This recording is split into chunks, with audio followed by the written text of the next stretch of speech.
Hollywood is a neighborhood in LA, but people commonly use the term to describe the mainstream film industry. And then they quickly go on to say, it's a mafia, dude. It's a relationship business. You don't say. Everything is like, oh, don't even worry about it. Like it's not about talent. It's not about anything, man. It's all about who you know. It's who you know, man.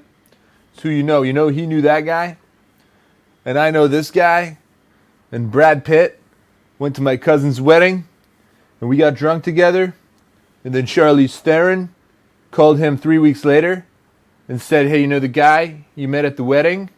I think he's a dope actor, and he should be at our mixer. At our fundraiser, and I totally blew him off because I'm like, I'm not a freaking sellout, dude. You know what I'm saying? You know how many times I hear stories like casually dropping names, like, oh well, you know, when I was in the room with Leo, and it's not about who, it's all about who you know. It's all about who you know. Wrong. So wrong. It's a relationship business.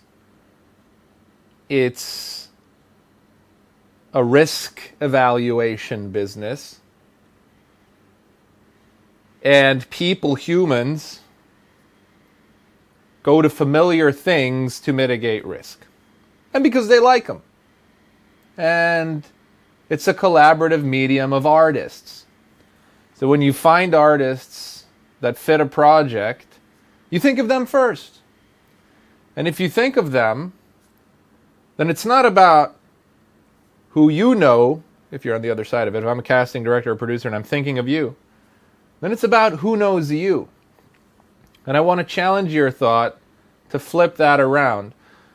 And I made a video about how people feel, why most actors won't succeed, because they're sort of selfishly motivated and always worried about like what everybody else is doing to them and how it's crippling them, and the other kind of actor who's more about what can I do. So I'm not going to go into that because it's a different video, but that plays into this. And the point I'm trying to make today is, instead of going around telling stories about people that you've worked with and all that, try to think of ways to get on other people's radar. Because that's really the key. It's about who's thinking about you when the time comes around. See, there's this thing in branding for businesses. There's direct response advertising where, you know, you'll have an ad and it'll say, click here to do this, and you'll go there and you'll take action. But then you also have sort of these brands who, like for instance for Coca-Cola, it doesn't make sense to do that because a direct response ad to buy a bottle of Coke would cost too much. It wouldn't be a profitable business model. So you, and it's not just for that. Brands also do it for various other reasons, and just they have budgets, so they put it out there. But it's about being top of mind. So personal injury attorneys, for instance, they put a lot of effort into putting their faces on buses and billboards and benches and stuff where there's a lot of traffic. And you see them again and again. And when something happens, then you know, the hope is that they'll come to mind and they'll call you.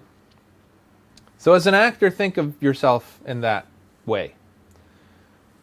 If you're doing the things that you need to do every day to advance your career, then part of that should be thinking about how to get on people's radars. Now, I want to challenge you not to just think about casting directors. I need to get on a casting director's radar. You need to get on everybody's radar. As many people as possible. Another actor, an independent director, a producer, you know, a first AD, a cinematographer. Teams talk. things inevitably come up. Hey, I know it's not my place to say this, says the DP, but I worked with this girl 4 years ago, and she would be just perfect for this. I think you should bring her into audition. Boom, audition, phone call, because somebody knew you, not because you knew them. You can go around thinking about Leo DiCaprio all you want because you ran into him at the Cheesecake Factory. But he's not thinking about you. So this brings me to my second point. The context under which you meet. It is entirely possible, and it's happened to somebody I know, somebody actually in the Draces program, that they were driving Uber or Lyft or something, and it just so happened, because he's an actor, that a casting director for a commercial was frustrated, and a conversation sparked, and they talked, and it got him an audition for a fairly significant commercial. He didn't get the commercial, but that did happen. Right then and there, in the car, they were watching his reel because they needed a replacement. So it's a small chance that'll happen to anybody, but it happened. In any other scenario, this is why I stress so much getting involved with production, even outside of your acting, even outside of just producing shorts to benefit yourself, producing content, commercials, things like that, staying engaged with people who shoot and edit, to practice to get better so that your own personal projects get better too over time, and you have more, funds and stuff and team availability to produce short films and whatnot for yourself. Over time, all this exponentially compounds. So you got to think of compounding. Every minute that you spend outside of it doing something else, I feel like is a loss. And if you look at Warren Buffett, for instance, one of the world's most renowned billionaires and investors, for the first, several decades, although he was a millionaire by 35, I think, or 30, he wasn't a multi-millionaire until later, maybe in his 40s. And then I don't think he was a billionaire until closer to his 60s or even 70s.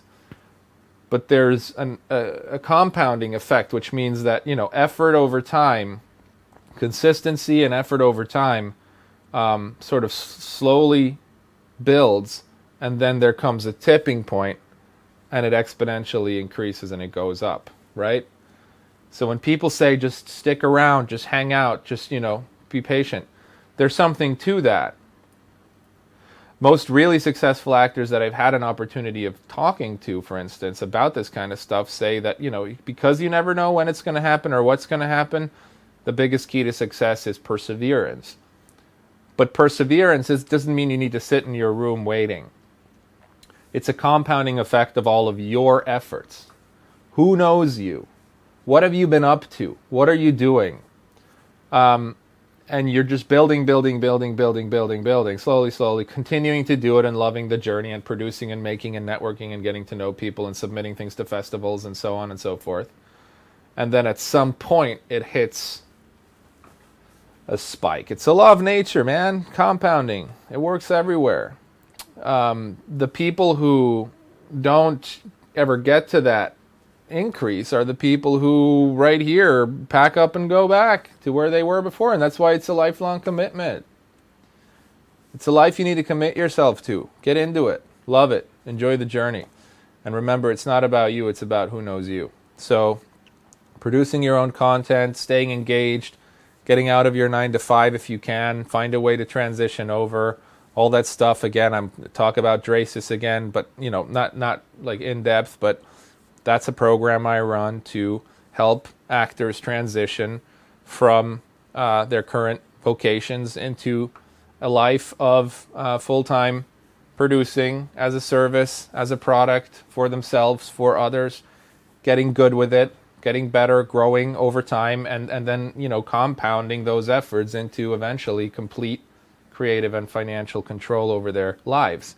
And whether you do it through Draces or some other way, always consider the context under which you meet somebody. It really isn't that valuable to meet somebody as a server or as something else. Now, people know, oh, actors are servers and everybody struggles. So I'm not saying it's impossible, but context is important. It's better to meet somebody, a producer or somebody, at a film festival with your film there, having just screened it, having them have, seen it, or something go viral that you did, or, to be recognized and known for something. A great performance, a great short, a great feature, a great scene, a great commercial, something that you can point to and say, yep, that's me. Would you like to work together? Or let's collaborate. So, who knows you? Spend time doing it. Chill, relax. You have no control over how you're going to achieve your goals, but you do have control over what you're doing towards those goals.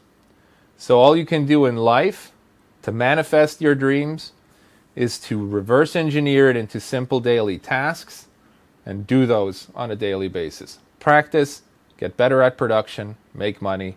Practice, get better at production, make money. Audition, audition, audition, meet people, practice, get better at making money. Audition, reinvest, audition, make a short film, audition. Hone your craft, go to a workshop, meet more actors, do more things, join a play, la la la la la la. Do all the things you need to do. Keep doing them. Enjoy doing them. Have peace of mind about it because you control not the actual end point. You can look at them. You can focus at the end point. You want an Oscar? Great. Put it out there. How you're going to get there is not in your control. So just do what you know how to do and constantly improve and get better. Anything else? Any questions? Post them below, share, comment, like, hate, all that stuff. See you around. Subscribe!